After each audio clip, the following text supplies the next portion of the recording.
Going on, beautiful people? Welcome back to the Emcstats report. I am going to do my best to be before y'all for a good time, not a long time. I have some stuff that I need to get off my chest as it revolves around the WNBA MVP race. Less than 24 hours here now. We will find out who is the MVP of this season. It's been a great season. You got Nafisha Collier, Asia Wilson, Kelsey Mitchell. Who else is that? Alyssa Thomas and Alicia Gray, all candidates, but let's just keep it a buck. This MVP race has everything to do with Nafisha Collier and I was about to say Alyssa Thomas. No, this MVP race has everything to do with Nafisha Collier and Asia Wilson. And this I don't believe Asia Wilson is going to win the MVP. Let's just start there. I don't believe she's not going to win it because I don't think she's overly deserving for it. I believe she isn't going to win it just because of my spidey senses and the conspiracy theorists inside myself, who my antennas went up when they awarded her, along with Alana Smith, the co-defensive player of the year award. Mind you, that's the first time in WNBA history that's ever happened. And when it happened, I was like, dang, why would they settle for that being a co-defensive player of the year award? Granted, again, disclaimer, all conspiracy theory based. I'm not getting into the votes, how many who got the most first place votes, yada, yada, yada. We ain't on that type of time right now. We could be on that type of time later, but right now, for all the conspiracy theories in the chat, hit the subscribe button and just let me rock out and hear me out, right? So when it was announced that Alana Smith and Asia Wilson was going to be co-defensive player of the year awards again for the first time in WNBA history, it made me think and believe that, damn, that must mean Asia is not going to win the MVP.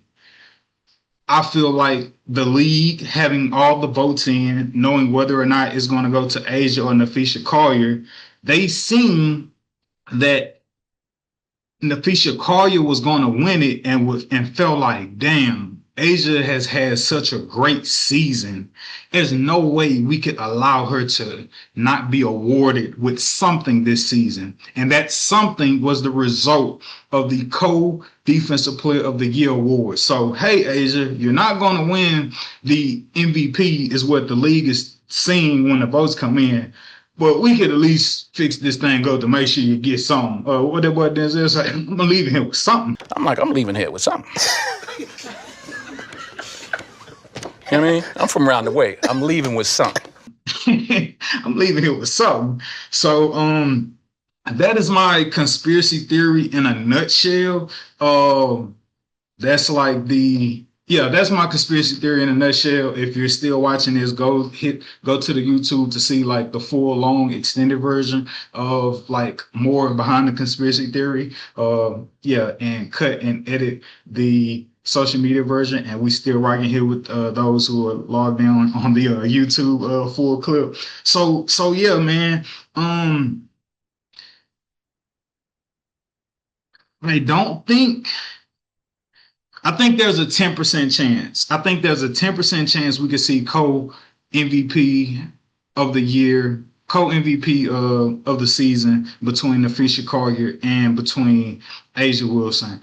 Both have had phenomenal seasons, and it's really a battle of history. It's true, like the tale of the tape for Asia and for Nafisha Collier. It's a battle of history. It's a true battle of history, and I say that why?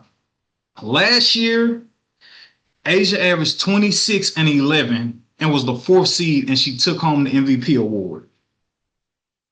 This year, she's averaging 23 and 10, factoring in the 16-game win streak that we know would have not even remotely happened if it wasn't for her just stepping a pinky toe on the court.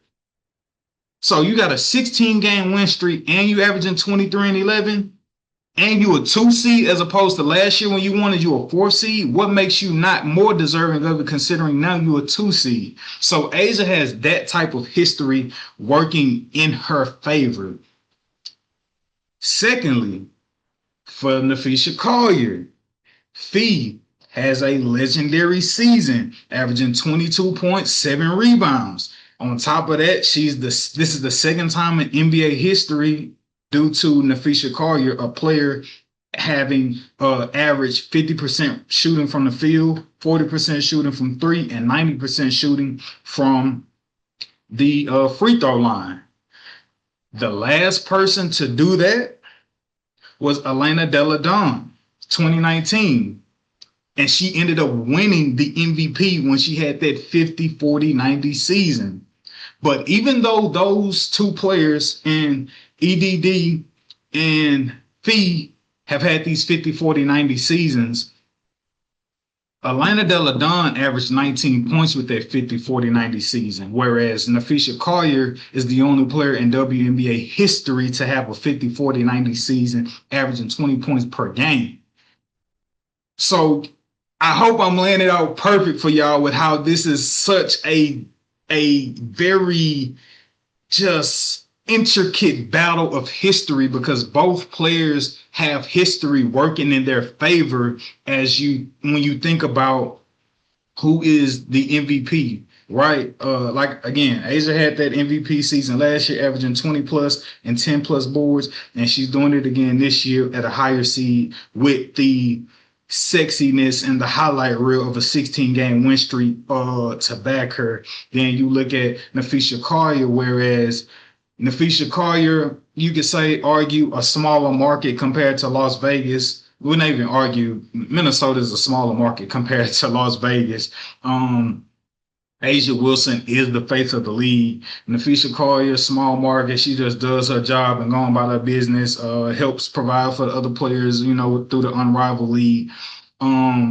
So Nafisha's game, if you're a hooper and you respect the game, you love her game because she's efficient, she gets her job done. But I can understand somebody being like, her game ain't as like rah-rah and as sexy as A'ja Wilson's, right? And I do believe like the sexiness and like just the style points, if you will, maybe not sexiness, but like the style points and how good and like the highlight tape of your game, like that also factors in, like the ooh, the eye, like how, how you look doing it, right?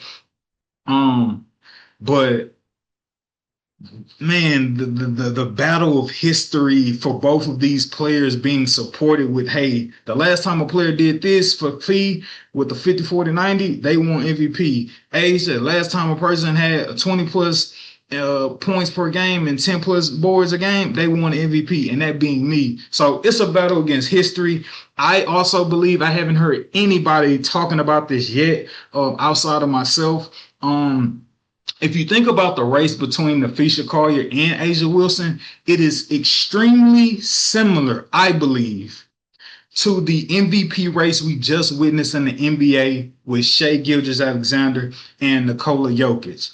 Why do I say that? You got Shai being the best player on the best team as a 1 seed, a la Nafisha Collier. Nafisha shooting 50% from the field, Shai shooting 50% from the field. Then you got Jokic, who is arguably, may not have the number 1 seed in the team, but is arguably the best player on his team. And it's clearly evident that if he don't step a pinky toe on the court, his team don't have a thought of a chance with how great Jokic is and averaging a triple-double with his great numbers, a la A'ja Wilson. And you are now faced with the question of how much do you respect winning? Do you respect winning from a standpoint that it's not about what you did on the back end of a season, but it's what you did for the totality of a season in terms of leading your team to be a number 1 seed? Again, a la Shai, a la Nafisha Collier. Or is it a matter of, hey, you're putting heavy stock in the value as opposed to the wins and where a player is seeded, a la the Joker, a la Asia. So I believe the narrative in the MVP race again with Shay and the Joker is very, very similar to that of Asia and the Fisher Collier. Haven't heard anybody bring it up. I'm curious to know in the comments, how do y'all feel about it? Would y'all agree with that, or would y'all find it to be completely different, or maybe similar to someone else's, if not Shay and Joker? Man, so yeah, man, it's so many, different angles and talking points as it relates to this. You could go with like, hey, for Asia, when she was out, missed 4 games, the Aces go 1-4. For Nafisha Collier, when she's out, she misses 11 games on the season. The Lynx, they go 7-4, and when she missed those 7 games in the beginning of the second half of the season, they go 5-2. Asia, she leads the Aces in the second half of the season, 19-3, 16 with the 16-game win streak. But Nafisha Collier with the 50-40-90, she been balling all season. She's been leading her team to victory all season. And I don't think the fact that her team has a better record without her would suggest that Nafisha Collier's impact isn't as great or equal to Asia. I think it's just a matter of the Lynx being better coached than the Aces. I think that's what the record is mostly saying. I don't think it says that we could win without Nafisha Collier, or we could be a. They're not a championship team. They're not a 1 seed without Nafisha Collier. Let's get that straight. Period. Point blank. Um, but she shouldn't be penalized, or her value shouldn't be tainted just because like her team is well coached compared to Asia's, where the offense and the coaching is Asia. But again, that will go back to value, and you can say, well, damn, dog, get that motherfucker to Asia. I get it. But going back, going back to the conspiracy theory of why I believe Asia is not going to win is because they settle for the co Defensive Player of the Year award being split between Elena Smith, and it also being split between Asia. The WNBA saw that. They felt like, hey, we got to make sure Asia gets awarded and acknowledged for something this season. If it's not going to be the MVP award, well, hell, ain't nobody gonna give a fuss about it being a co-defensive player of the year. So we'll make sure Asia get out of the season on that, as opposed to not winning an award for anything. So that's got me feeling like this MVP award is going to Nafisha Collier when they announce it here on Sunday. And I think it's going to continue to make for a great WNBA playoffs. I think the collision course is set for the Aces to meet the Minnesota Lynx in the WNBA finals. And you're going to have that narrative of like, yo, you like for Asia, if Asia don't win it, Asia coming in there like, hey, you stole my 4th MVP award from me. I'm on your ass and I want that WNBA title. Or I could be completely wrong in my conspiracy theory. Asia gets the MVP tomorrow. They collision course. They meet in the WNBA finals, and Nafisha Collier gotta make a point and like make everybody put some respect on her name and win this WNBA title against the Aces. So it could go either way, man. Nafisha Collier, great season, averaging 22 points, 7 boards. Asia, great season, averaging 23 points, 10 rebounds, nearly three stocks a game. Yeah, man, great legendary seasons by both of these players. And again, 10% chance, maybe 5% chance as co-MVP Player of the Year award. But it's sports. We love narrative. We love that grit. We love to have that conversation about somebody being snubbed, because we know it then puts a chip on whoever gets snubbed shoulder and has them to continue to go crazy in the playoffs. Um, so yeah, man. Yeah, you got the Aces going up against the Indiana Fever in the semifinals, as well as you got the Minnesota Lynx going up against the Phoenix Mercury. Again, I got the Phoenix, excuse me, I don't got Phoenix in nothing. I got the Minnesota Lynx and the Aces advancing to the WNBA Finals. There'll be ton more WNBA content for y'all to come to after games, post game, and even in the off season, as well as with college women's basketball, especially. So make sure you hit the subscribe button and follow button.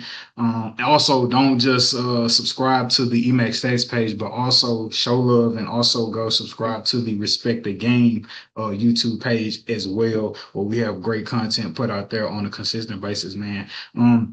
But do you agree or disagree with the conspiracy theory? Okay, again, it's not rooted in the voting rah numbers. It's all conspiracy theory. Do you agree with my conspiracy theory? Let me know in the comments. Am I on to something, or like, am I on something? Love you, beautiful people. I will see you on the next report.